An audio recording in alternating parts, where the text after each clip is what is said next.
We're back. Hi, live Maria's World, and we're back. I hope that you really liked the interview that me and Darnell, and Howard Darnell, created. Anyway, as we were talking in the interview that I did with him, I was very surprised to find out that many of the homeless people were being mistreated by the casinos. So he was telling me a story about that, and he was telling me how poorly, the casinos were treating him, and that they were, even though he was saying to them that, I have been here before. Why are you throwing me out just because I'm homeless?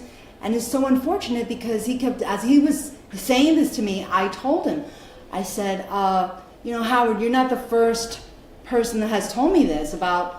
Even Tom told me the same thing, the veteran, and he also told me the same thing. The casinos did not acknowledge that they were mistreating them, and they wanted to find answers as to why the casinos were treating them so badly. And he said, well, every time he comes into the casino, they would say, oh, you smell, or you haven't bathed, and you're showing the tourist here how bad, how bad Nevadans live. And so we don't want to promote that here in Vegas. They'd rather promote and have beautiful casinos where, where they're showing how the good side of Las Vegas. But unfortunately, there is not such a bright and all city lights of Las Vegas. There is that side where people are homeless and are actually treated very badly. What should we do? And what should we, what should we do about that? How we as people can help that community of homeless people so that they are not rejected by, people from the casinos. Because many of the people who are out there, they say it, they're like, why are you so scared of me? I'm just a homeless person. I'm not going to hurt you. I'm just here trying to survive. All of the casinos. And the casinos as well, they don't understand that. I'm just going to put it out there. They don't understand that concept of, that person is homeless, and so they fear that they might do something to the tourists, which is totally bizarre because that is untrue.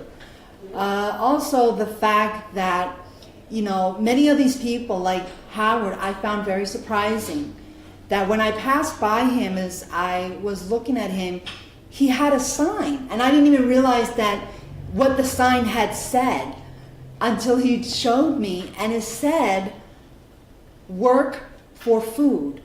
He was hungry, and he would rather work for his food. He wasn't asking for money.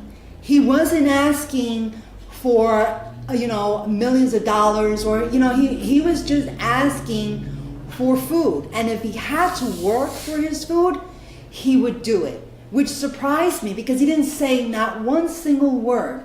And as I approached Howard, I understood that many of the homeless people are even scared to, and they'll hold up the sign and people will look at them like, oh, well, he can work. Not knowing how the situation is for that person. I have you know that Howard is a homeless person. He has no family here. He has no children. So he's basically living on a fixed income, which is not allowing him to live the life that he should and deserves. Everybody deserves to live a better quality of life. Say about what they told you when you were there interviewing them.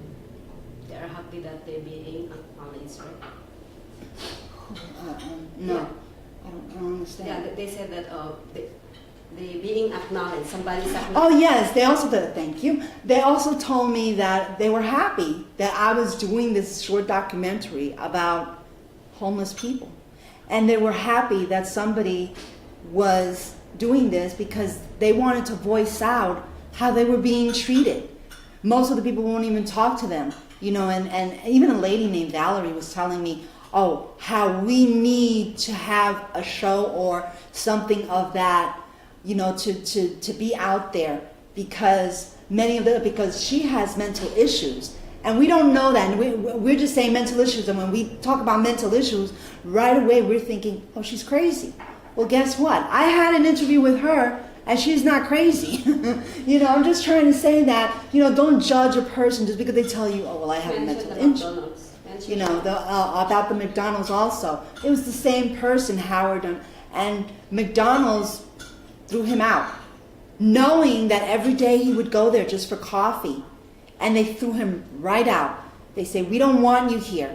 We do not want you here because you're giving a bad example for the tourist here. And, and so he had security actually take him out of McDonald's, knowing that he would go there every day and buy his cup of coffee. What should we do with McDonald's?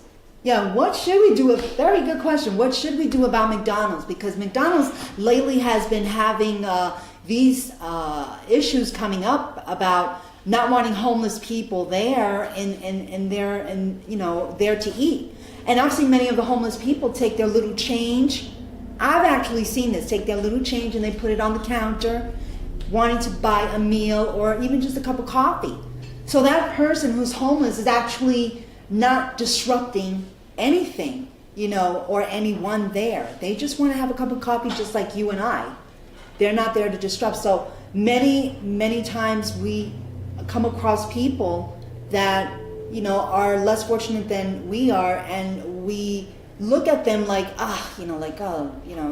dirty, and I don't want to associate myself with that person, not knowing that probably that person was recently thrown out of an apartment because he or she couldn't afford it. So, don't judge. I just want to say to people, just don't judge, because, a lot of people out there, you can become homeless. I was homeless. Anyone can become homeless. What should we do? Okay, so just tell them where they can, seek help. They can seek help at Catholic Charities. They can seek help at the veterans. They have a shelter there for veterans as well, and they will help you with the processing of getting an apartment.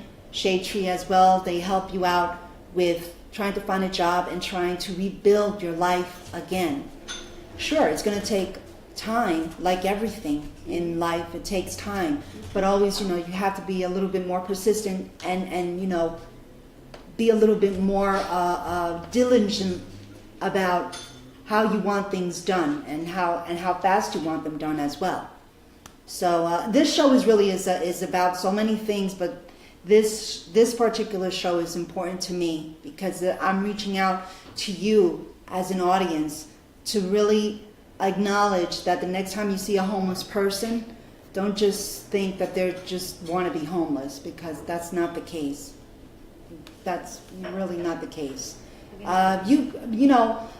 Give them some food and Catholic Charities is one of those places you can go. Like I said before, Catholic Charities has a system. Their system is you don't have any money, and you have food stamps. Like everyone who is homeless or who has a fixed income or has a low income, you go with your food stamp.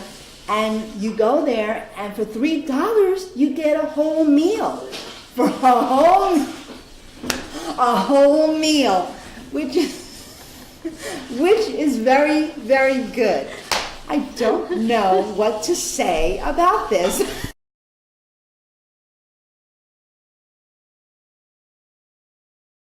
In the next segment, we're do the fourth segment now, okay? But we are going to do a segment. not the fourth segment. You have to stay tuned for the fourth segment, okay? And that will be next week, and every other Tuesday. What you gonna be doing for the next week or next show? What am I going to be doing for the next show? Okay, for the next show, I am going to show you my tour of when I went to the Shade Tree and the Loa's animal pet. And there you're going to be a little bit more happier, because there everyone has the information, okay? So stay tuned for that segment, which is a little bit more happier than this one, because that way you'll know where to go, okay? I love you guys. Thank you for tuning in.